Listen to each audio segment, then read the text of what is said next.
I have a question. If I take a triangle, and if I zoom in on that triangle, then what happens to it?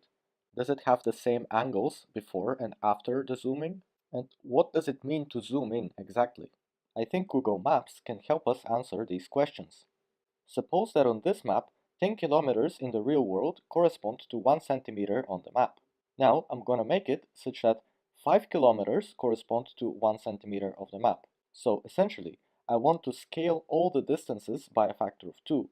This is what zooming in on a map does. It increases all the distances by the same factor. So if before the zooming, 10 kilometers were 1 centimeter apart, then after the zooming, 10 kilometers would be 2 centimeters apart. And the important thing is that it doesn't matter where we take these 10 kilometers. The two endpoints could be anywhere on the map, as long as the distance between them is 10 kilometers.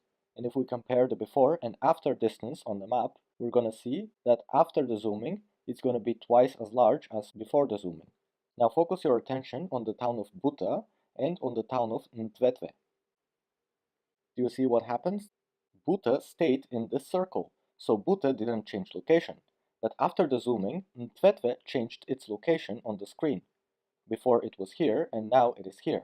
One thing to notice is that since the zooming was by a factor of 2, then this distance is now half of this distance. The distance between Buta and the old Ntvetve location is now half of the distance between Buta and the new Ntvetve location.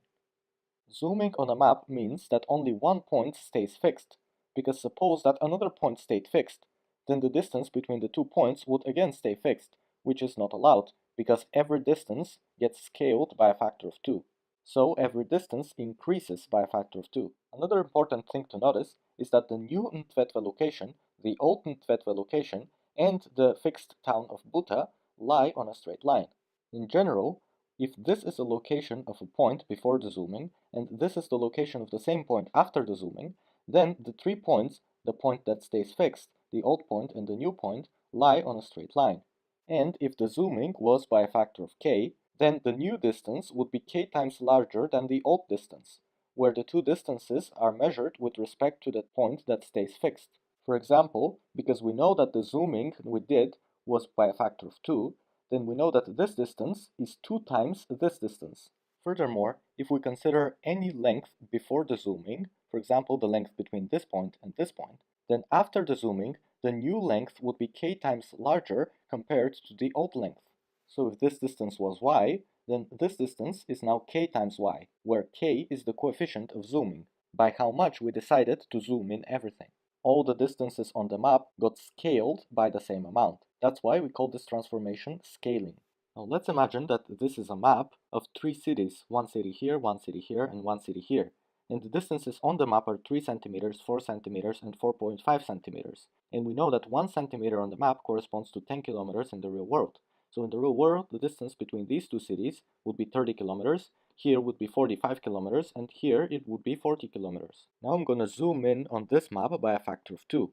What's going to happen is that 1 centimeter no longer corresponds to 10 kilometers, now 1 centimeter would correspond to 5 kilometers in the real world, meaning that 10 kilometers in the real world correspond to 2 centimeters. So what was 1 centimeter before, for the same distance in the real world, is now 2 centimeters, meaning that all distances on the map got scaled by a factor of 2.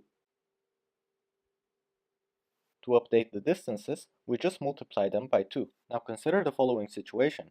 Imagine that you are a person sitting at Buta and you're looking towards the town of Ntvetve. So your eyes point in this direction. Now you decide that you want to turn and look towards the town Nkoko without changing your position. So you just rotate yourself so that you can now look towards the town of Nkoko. Let's say that you rotate it at the angle alpha, so from here to here. Then alpha measures exactly how much you rotate it.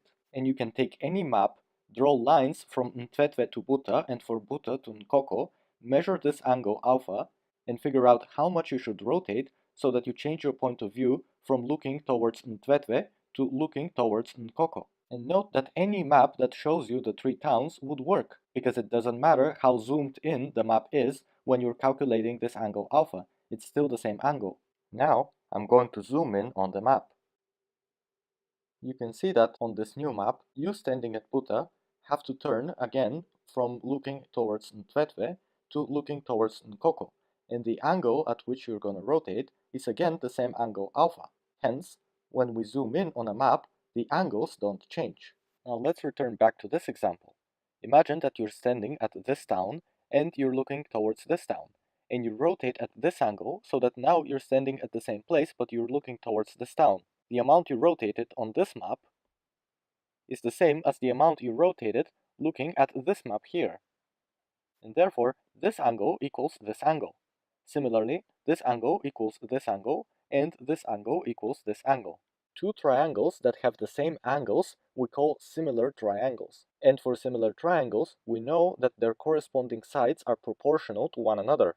So this side divided by this side equals this side divided by this side equals this side divided by this side equals the coefficient by which we zoomed in. In this case, we zoomed in by a factor of 2, and so these sides of this triangle are twice as large as the sides of this triangle.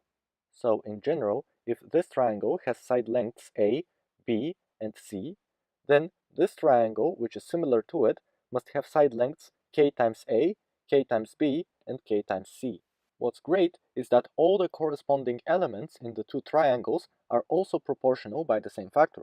For example, if we drop the altitudes in one of the triangles and the corresponding altitude in the other triangle, then the corresponding altitude will be K times larger than the original altitude. So if this is H, then this is K times H. And the same thing applies for any other distance in this triangle and its corresponding distance in this triangle. So for example, if this is a median in the small triangle and this is the corresponding median in the large triangle, then if this length is m, then this length will be K times m. And what's more, the angles are preserved everywhere. For example, if this is the angle in the small triangle between the median and this side, then the corresponding angle between the median and this side in the larger triangle would be the same angle. Similarly, for example, this angle here would equal this angle here, because these are corresponding angles in similar triangles, and zooming doesn't change angles. Note that these two triangles are also similar, even though when I zoom one and try to fit it on top of the other, they don't fit exactly. That's because one is the mirrored image of the zoomed version of the other. But that's okay. The triangles still have the same angles, and therefore they remain similar. Their sides remain proportional, and their corresponding elements also remain proportional, and their corresponding angles, whether it be between a side and a median for example, are still equal. For example, if these are the medians in the two triangles, they are corresponding medians, and therefore this angle definitely equals this angle. We know that two similar triangles can be made congruent by just rescaling one of them. These two triangles are now congruent. Hence, here are the analogous ways of proving two similar triangles, analogous to the ways in which we can prove that two triangles are congruent. We defined the similar triangles by using number 1 here. All the angles are the same. Let's look at number 2. Two sides are proportional and the angle between them is the same. Take a look at these triangles. This triangle has side lengths A, B, and angle alpha between them, and this triangle has side lengths K times A, K times B, and an angle alpha between them. So these two sides are proportional to these two sides, and this angle between them equals this angle between them. Then, are the two triangles similar? Well, I can scale this triangle by a factor of 1 over k. Now, the scaled triangle preserved its angles, but right now its sides are A and B. We know from this point too that if we have two triangles with two sides and an angle between them that are equal, then the two triangles are congruent. And therefore, this angle equals this angle, which equals the same angle in this triangle before the scaling.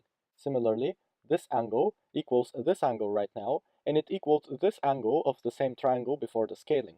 And therefore, the three angles of this triangle equal the three angles of this triangle before the scaling, and so the two triangles were similar. Now let's look at the third point. The three sides are proportional. So suppose in this triangle, the side lengths are A, B, and C, and in this triangle, they are K times A, K times B, and K times C. So in these two triangles, the three sides are proportional. So are they similar? Well, yes, because I can scale this triangle by a factor of 1 over k. After the scaling, it has the same angles as before, but right now, its sides are smaller by a factor of k. So this side is A, this side is C, and this side is B.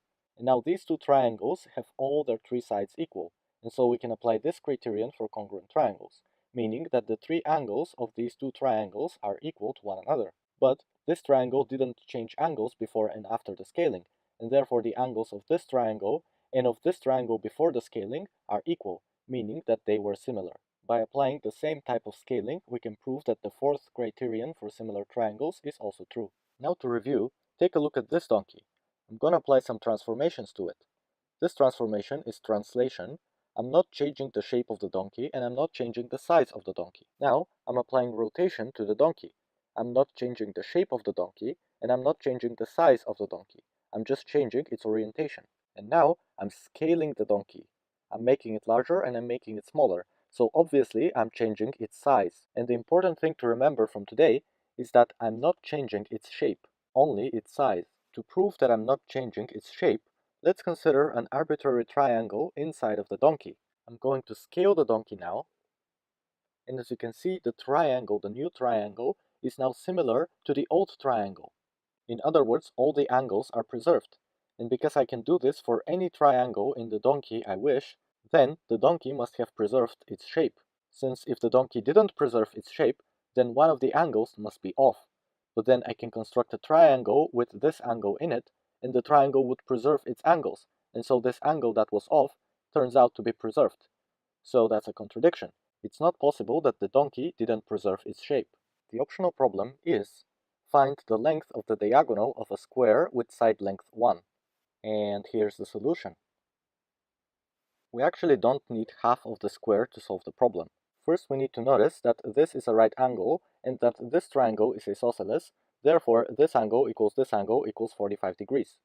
Then, let's drop the perpendicular line from this point to this line and let it intersect right here. Then from the sum of the angles in this triangle and this triangle, we get that this angle equals 45 degrees, which means that this is an isosceles triangle and this is an isosceles triangle, meaning that this length equals this length equals this length. I'm going to call this length x.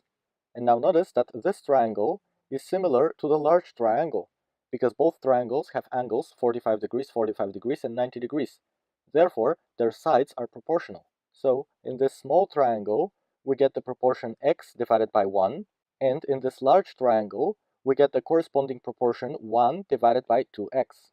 And that's how we get this equation. From this equation, we can cross multiply and get that 2x squared equals 1, from which we find x equals 1 over square root of 2, and so 2x equals square root of 2, and 2x is the length of the diagonal that we needed.